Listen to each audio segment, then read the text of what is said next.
Suicide comes from a place of pain and hurting and despair, and the feeling that you can't get out of it is the most I understand. And I've felt pain and despair. To say I haven't wouldn't be honest.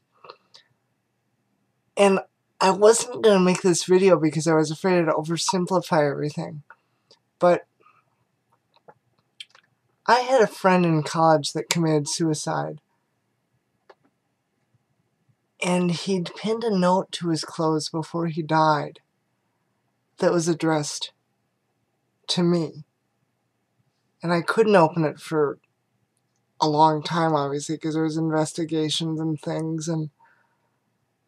But the note, it didn't blame me. But he had said to me, if you had listened to me more, I could have held on tighter. Now, if you remember my video, The Shock of My Life, that was posted, I'll have a link in here somewhere, because I can't remember where it is in my queue. That was the second shock of my life. Finding someone that had blamed me for not doing enough.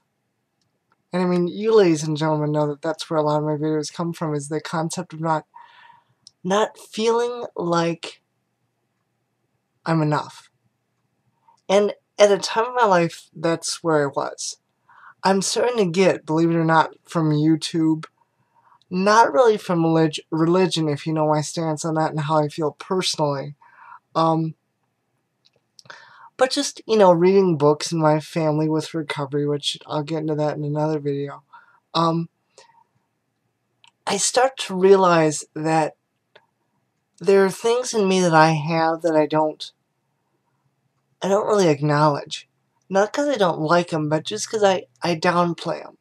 Like my ability to do a good video, for example. And I'm saying that because other people have said that to me. I don't necessarily always see it. I'm always glad if I can touch someone and make them think and encourage them to change in their own way. I would never try and force on someone, you need to change. I want people to change if they want to change for themselves. They can't do it for me. They can't do it for their children, their loved ones. That can be the step-off point. But in the end, they have to do it for them. Now to get back to my friend. His mom and dad knew he was sick. And had feelings and had notions of doing what he did, but they didn't know how to fix it. And they didn't know what to do. And they made sure, after the investigation had been done and it was proven that he had done this to himself, even though they didn't know why, they made sure that I knew it wasn't my fault. That he was hurting, they didn't know how to fix it, I didn't do anything, counseling wasn't something they believed in, so that didn't get taken care of that way.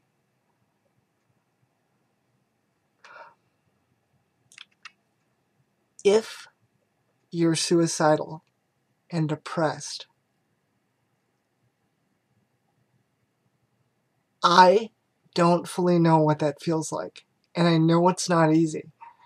And I watch some of you talk about it, and someone I think even fight with it every day. But if you're out there and you're thinking of killing yourself, suicide is a permanent solution to a temporary problem. I have frustrations too, and let me tell you, there are days when I literally claw through my day and literally crawl on my elbows to make it through. And what helps me get through it is, it's stress from work. If I can crawl through those 8 hours, I get to come home and listen to you guys. Fun days. Your strong stories.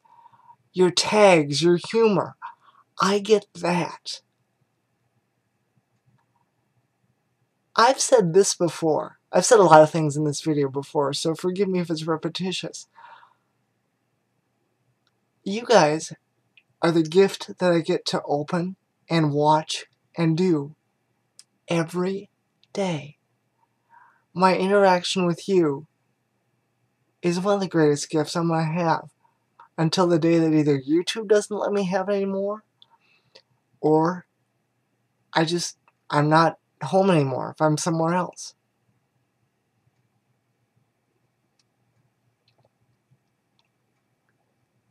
It's a temporary solution.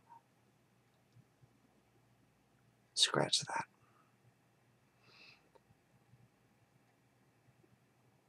Suicide is a permanent solution to a temporary problem. I want to tell you this again, too. I have 2 hands.